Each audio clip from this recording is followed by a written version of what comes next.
If the president says it's time to rip the waste out of our great nation's budget, the nickel would be the place to start, wouldn't it? Let's go to the beginning now, and what this means for the United States as the institutionalist you are, to say goodbye to the penny.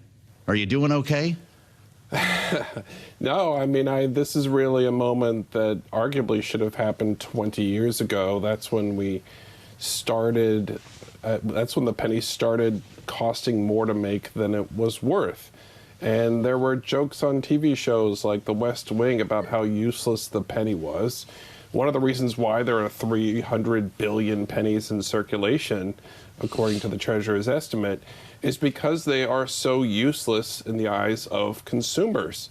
You know, if you actually were using them, they wouldn't be in circulation. People would be spending them and not putting them in jars in their basements where most of those 300 billion pennies are. Right. So it just, you know, it's one of those things where everybody that I talked to in Washington kind of saw the penny as a joke for a long time, but up until the Super Bowl moment with that tweet, people weren't willing to take on this issue. The Super Bowl moment, Dan Flatley, I'm sure you could feel the ground shake at the Treasury when this took place. I'm curious what happens. We're going to talk to a congressman from Pennsylvania a little bit later on, the ranking member on the Budget Committee. What happens to this mint that's been making these since the 1700s, Dan? Yeah, you know, it's a great question, Joe. I mean, I'm sort of a rank nostalgist, so, you know, losing the penny, I felt a little sad. There were some great pieces yesterday. You know, we wrote about it, obviously, but basically everybody who covers Treasury wrote something. It was kind of a unique moment because everybody who covers Treasury wrote something about the demise of the penny, and they all sort of had their own unique kind of take on it. I think the Times did like an obituary of the penny, and you know, our friends over at the Wall Street Journal did something, you know, in a similar vein. And so, yeah, it was definitely a moment. I do think, you know, it's not a small thing. You know, Steve probably has the figures closer at hand, but let's say it's roughly around 3/4 of all transactions are done digitally now. Maybe there's a fourth or so that are still done in cash. But for those transactions that are conducted in cash, you have to give exact change a lot of times.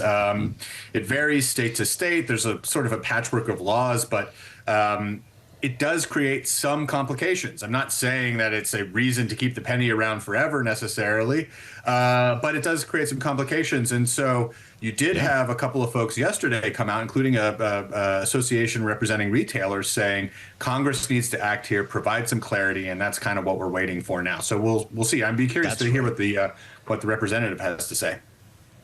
Well, we'll get into this a little bit later on. I mean, Brendan Boyle will be here. So Dan points us to the real news here. This isn't just a nostalgia show, although I know there are some folks who are feeling a little sad right now. Retailers, Steve, want Congress to authorize rounding prices up to override state and local laws and food stamp regulations. We invoke SNAP here against the practice. So we're not going to see any more $2.99, $3.99. And then by extension, once they get rid of the nickel, what's the point anyway? Why don't we just charge dollars? Yeah, I mean, the reality is for the 84% and rising of people who pay with digital dollars already, they're going to see no difference. What the big fight is that the retailers, I think what they don't want is if, say, you're owed 3 cents change, they don't want to have to give you 5 cents. They want to keep that 2 cents. So even though pennies, you know, are kind of worthless, if you're the Walmarts of the world or the Targets of the world and you have to deal with millions and millions of these transactions a year, that could, you know, affect their bottom line to the tune of millions of dollars. So this is sort of the lobbying fight. They also want to get clarity, so there's one rule across the country, not a patchwork of state laws. And there are some regulatory hurdles involving SNAP benefits. There are bills in Congress. They have been debated. It's possible it could be included in one of these upcoming spending bills.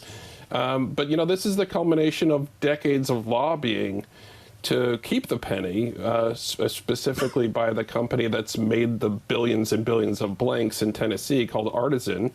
They funded lobbying campaigns, and they were very successful for a long time until it got, frankly, so ridiculous that we're spending almost 4 pennies to make every penny, and most of those pennies go straight into the trash drawer. The penny lobby.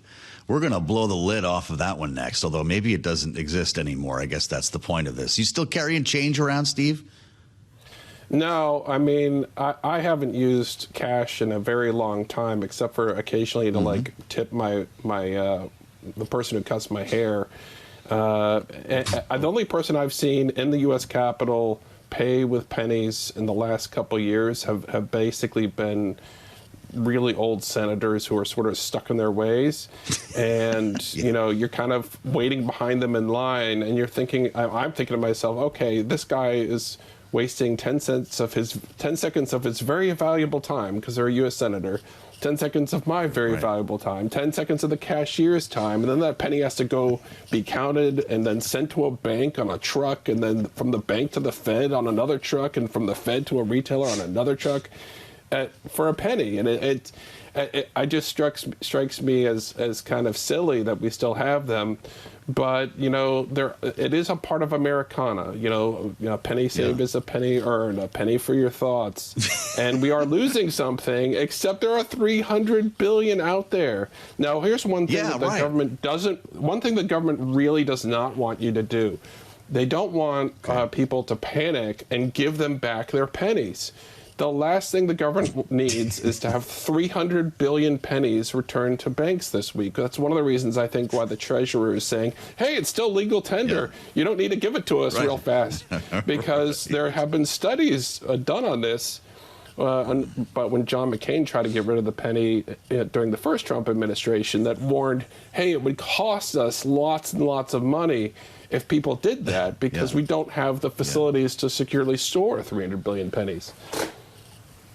Rick Davis is listening to this. We're going to talk to him in a moment about John McCain's role here. Dan, you carrying change around? You keep a couple dollars in your pocket? Joe, I come not to praise the penny, but to bury it. But, I will give 2 quick thoughts, in response to Steve's commentary there. I mean, one, I was at the drugstore over the weekend, and all the cash registers, the self-serve thing, everything went down at the same time.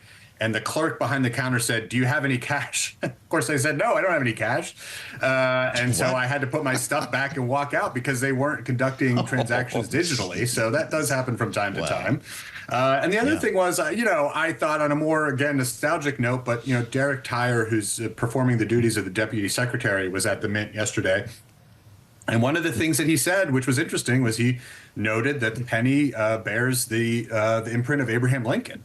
And he talked about the history there. And he did say, which I thought was kind of funny, and I put it in the story, but he said, as somebody who has studied and practices accounting, I appreciate, that Abraham Lincoln was always diligent about getting everybody the penny, down to the exact change and all of that. So, I mean, I think to Steve's point, we're probably better off without the penny. It makes sense, but I will miss it.